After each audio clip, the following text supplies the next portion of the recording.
সঙ্গীত মানুষের আত্মাকে পরিশুদ্ধ করে, সীমানা পেরিয়ে হৃদয়ের কাছাকাছি পৌঁছে দেয়।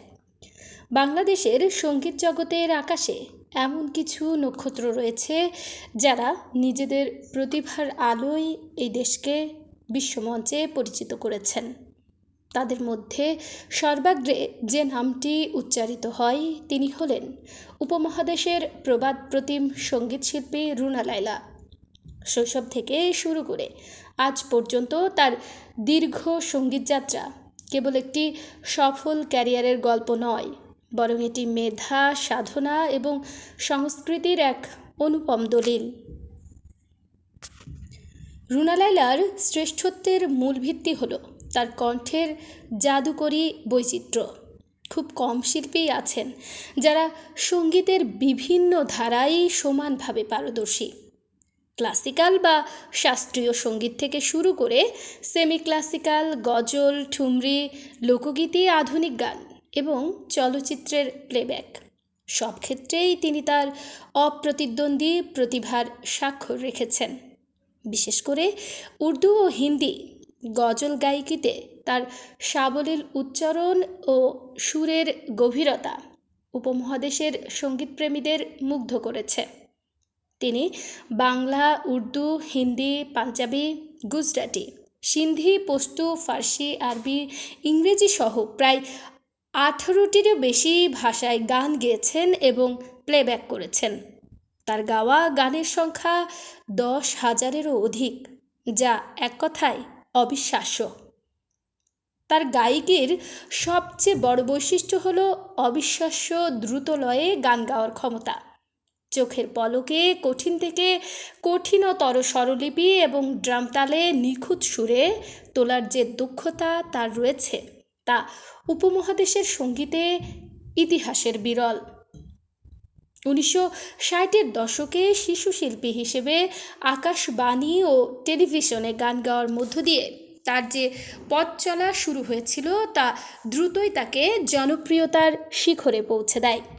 পরবর্তীকালে 60-এর দশকের শেষ ভাগে এবং 70-এর দশকে তিনি পাকিস্তানি চলচ্চিত্র শিল্পে প্লেব্যাক গায়িকা হিসেবে তুমুল খ্যাতি অর্জন করেন।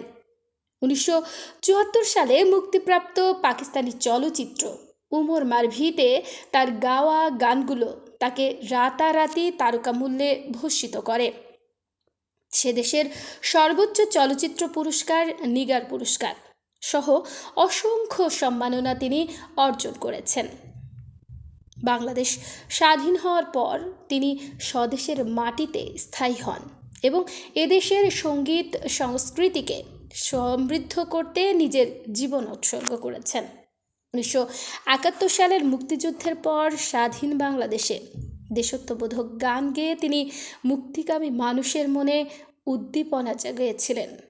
তার গাওয়া শিল্পী আমি তোমাদেরই গান শোনাবো, পৃথিবীর যত সুখ আমি তোমাকেই দেব, কিংবা যখন সময় থমকে দাঁড়াই, এর মতো গানগুলো প্রজন্ম থেকে প্রজন্মান্তরে মানুষের হৃদয়ে গেঁথে আছে। সঙ্গীতে অসামান্য অবদানের স্বীকৃতিস্বরূপ বাংলাদেশ সরকার তাকে দেশের দ্বিতীয় সর্বোচ্চ বেসামরিক সম্মাননা 21 পদক এবং সর্বোচ্চ সম্মাননা স্বাধীনতা পদকে ভূষিত করে। শুধু কণ্ঠশিল্পী হিসেবেই নয়, সুরকার হিসেবেও রুনা লায়লার ইতিহাস গড়েছেন। 1998 সালে মুক্তিপ্রাপ্ত শিল্পী চলচ্চিত্রে সুরকার হিসেবে আত্মপ্রকাশ করেন তিনি এই চলচ্চিত্রে তার সুর করা গান এবং পরবর্তীকালে অন্যান্য চলচ্চিত্রে সুর ও সঙ্গীত পরিচালনার জন্য শ্রেষ্ঠ সুরকার হিসেবে বাংলাদেশের জাতীয় চলচ্চিত্র পুরস্কার লাভ করেন।